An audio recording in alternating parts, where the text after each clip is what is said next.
Okay, it is time for entertainment news, and we start with this one. London Metropolitan Police reinstates BB Niger's Khafi.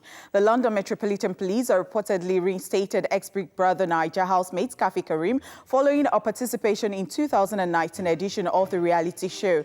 According to UK's Mirror newspaper, Khafi said she has been asked to return to work following a meeting with our superiors. She was quoted to have said, "Work has been really great.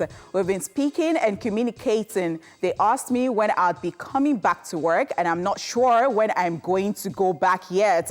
I want to get back as soon as possible. I'm passionate about keeping London safer."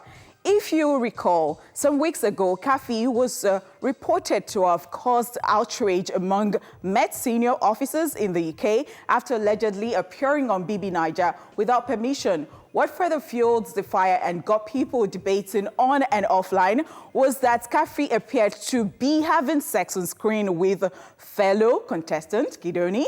Yes, however, in this reinstatement story published by the Mirror, it was reported that Khafi had actually tried to get approval from our superiors to appear on the reality show, but went ahead after not hearing back from them. And she was here on the show. We asked her the question.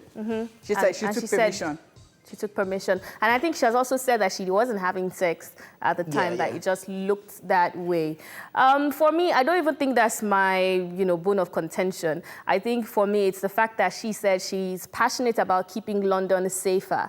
It just, when I say that, I mean, obviously, I know that she has had her background in London and this is where she has been working. But it just shows me that sometimes, we like to claim like, oh, this is our own fellow Nigerian sister, whatever the case may be.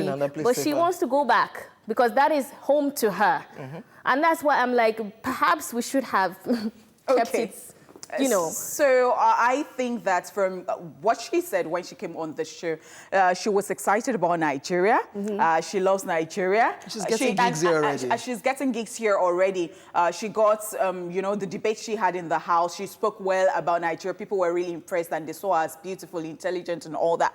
But then, if you had a job that you've been doing and you can look at the future and you know that, that work is always going to be in place for you. I mean, I don't know, but looking at the future, even if you're getting gigs here and this is just like, some creative work kind of thing, but then something that is so certain for you in the UK, are you going to leave it to come to Nigeria? Why not? I mean, we have shown her love right here. We have opened, we have embraced her. As you said, she's getting endorsements. And she's hosting, she's said to be hosted, to host the Future Awards. So I think it's a trap.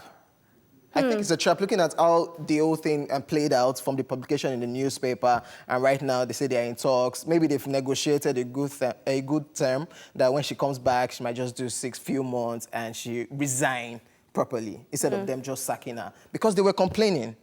Now that she's out, they were complaining, and I think she did a damage control because perhaps she really had sex. I'm just saying, like perhaps she really had sex in the house, and she just made it because they already spoke to her, like, you can't come out and say, agree to this. So she said, of course, she even said that she was celebrated before and all that, so that they can buy the story. I mean, when you tender the story right there. But for a job that there is future in it, for you would leave it to come and be because of the things you're getting. Now, I like the fact that you mentioned that, because in as much as you're saying, there's a job and she didn't have the sex or whatever, I think if we're being real here, Met is obviously going to be paying her better than anything that she can get right here. She probably has more job security, but that is a slap on our faces as Nigerians, because if we were smart enough, we should be looking at how to integrate her into our own system here to be making Nigeria. Met police should talk to our Nigerian police too. I mean, if she had a better offer right here, I think she would have stayed. Amanda and OJ, Met police should talk to Nigerian police.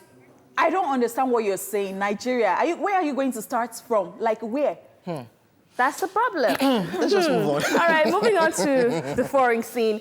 Solange Knowles announces split from husband Alan Ferguson. American singer Solange Knowles has announced that she and her video director husband of 5 years, Alan Ferguson, have parted ways. Solange, who is usually quite private about her personal life, explained that after months of speculation, she felt compelled to share, and I quote, to protect the sacredness of her personal truth. In an Instagram post, she opened up about the personal journey that led her to the decision as well as the split itself. Now, she wrote, 11 years ago, I met a phenomenal man who changed every existence of my life. Early this year, we separated and parted ways, and though it ain't nobody's business, I find it necessary to protect the sacredness of my personal truth and to live in it fully, just as I have before and continue to do. It is unfair to not have power on your own story and of your shape and mold and rewrite it yourself.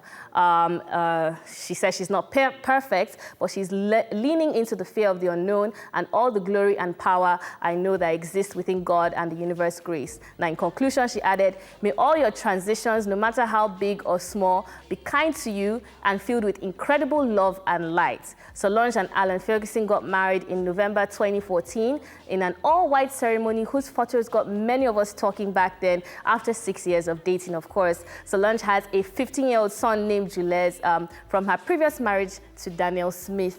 And then, yes, she put this on her Instagram page. It's very sad. But I feel she's very right about what she was talking about.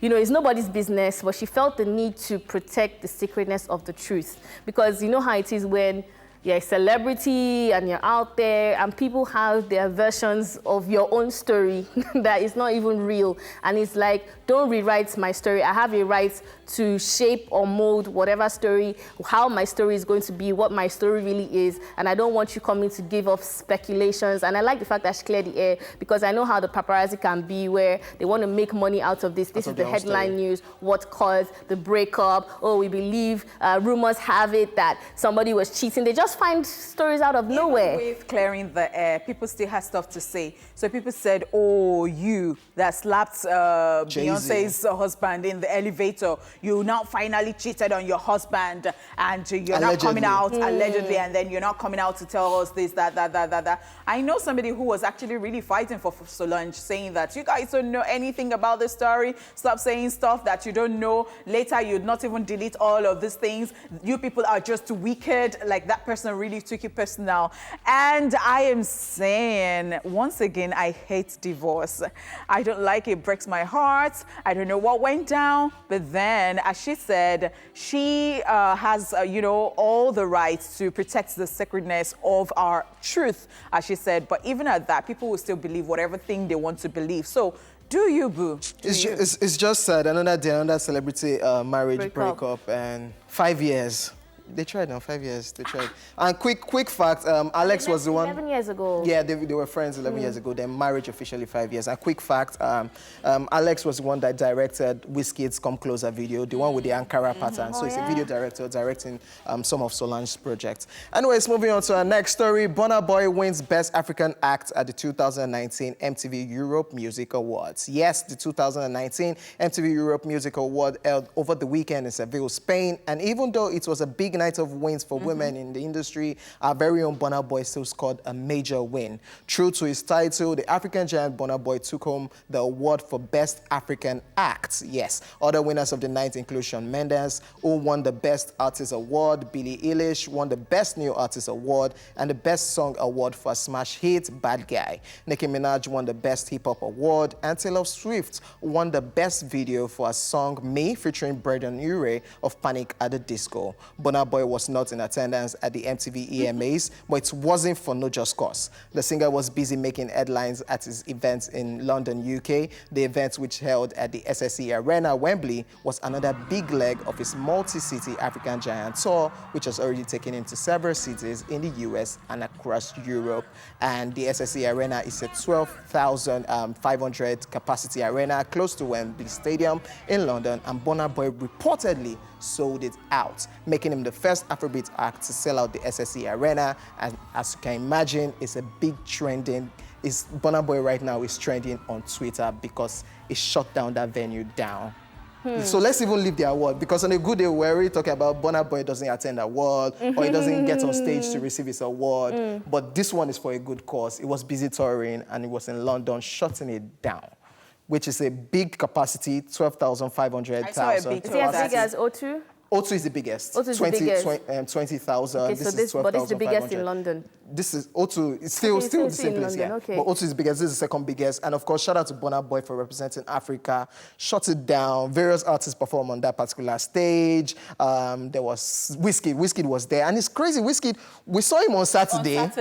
And with his bestie. Yeah, with his bestie. They were at DJ Neptune's concert. Tiwa Savage. Okay, because he didn't mention name. And you just said with his bestie. Everybody knows. No, you should be clear. Let us know. Say it again. But no, he has said it. Okay, With his only bestie that we know, and of course, he still went ahead to represent Africa and support Burna Boy. Davido too was on stage, and of course, shout out to Burna Boy. This year, last year, 2020, last year, this year, and probably 2020, Burna Boy. Honestly, it's not just Burna's year. It's been Burna's years for some time right now. I like that. Burna knows music, is doing real music, and some of his songs you hear and you can relate, like you know that he has stories, messages, and all that, and people are still accepting it. We're talking about this morning. Yes, we were. I mean, some people work so hard, and Nigerians end up talking about, they don't do good lyrics, but they're not buying their songs, but they are buying the Pangolo music. So I think for Burna Boy, I mean, it's just a superstar. Well said. I mean, as you said, we were talking about it earlier, and I said, I think Burna Boy is one person who